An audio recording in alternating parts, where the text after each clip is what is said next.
Hello and welcome. Today I'm going to make a very easy and very quick mushroom recipe, and we call it in Odia Chattu Besara or mushroom in a mustard gravy. The speciality of this dish lies in the mustard gravy, which has a very tangy taste to it. So let's start. I'll start by going through the ingredients that we need for the besara or for the mustard paste. I have here 1 teaspoon of cumin seeds, then 2 tablespoons of mustard seeds, 3 medium sized cloves of garlic, 1 inch piece of ginger and few red chilies. These are dried whole red chilies. I'm going to begin by making a paste of all these ingredients. Mustard paste is ready. We need couple of other ingredients for the dish, but before we start making the dish, let me tell you, whenever I'm cooking mushrooms, I do ensure that I'm soaking it at least for 15 to 20 minutes in some turmeric water, just to ensure that if there are any impurities that the mushrooms has, it's going to be taken care of by the turmeric water, because mushroom is basically a kind of fungus. So let's start with the recipe now. I have heated here about 1/4 cup of mustard oil. For this recipe you need mustard oil because this is going to give you a lot of flavor. Oil is hot. Now to this I am adding a teaspoon of panchforan. Let the seeds splutter. Panchforan is done. I am adding some slit green chilies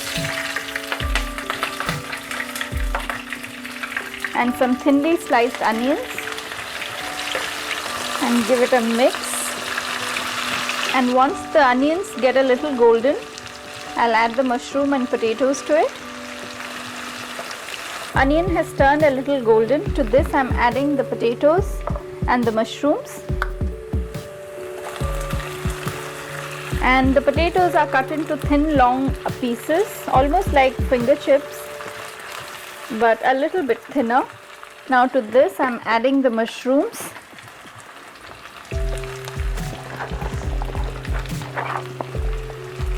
And I have added the stems as well. I have taken here 1 cup of potatoes and about 1 pound of mushrooms. Now to this I am adding some salt.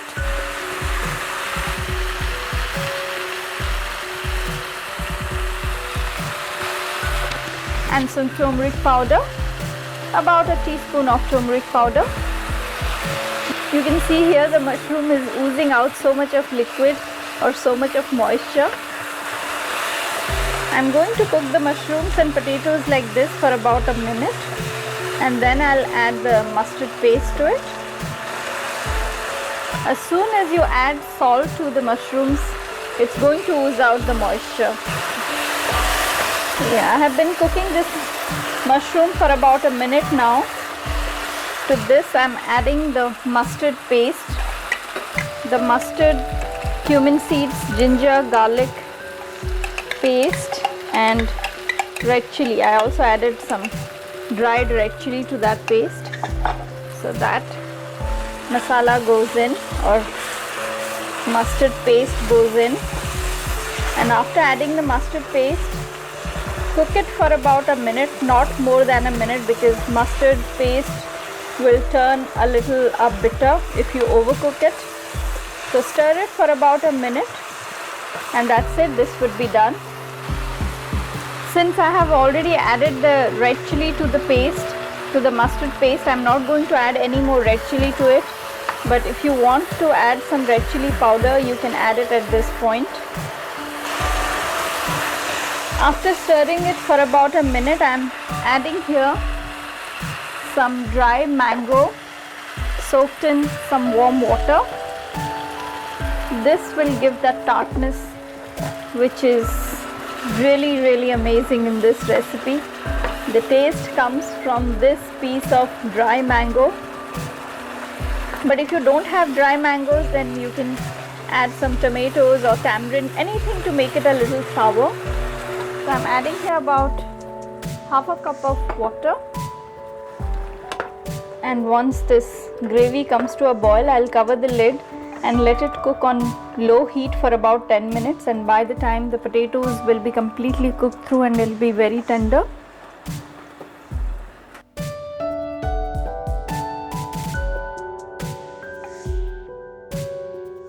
The potatoes should be done by now.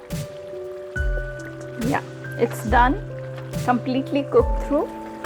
And at this point, if you have some badi, urad dal badi, you can fry it in oil and add that fried badi to this recipe.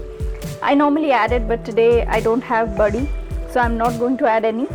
But if you can add badi, it will give a very nice texture to this dish.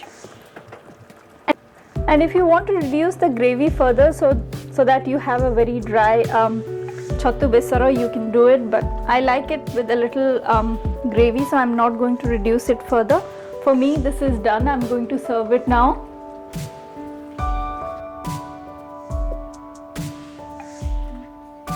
Chattu besara is ready. It has that nice meaty texture of the mushrooms, and then you have the tanginess of the gravy, and these two combinations go really well. This recipe goes really well with some steamed rice. So do try this and don't forget to let me know about it. We will meet next time, and don't forget to hit the subscribe button. Till then, bye bye.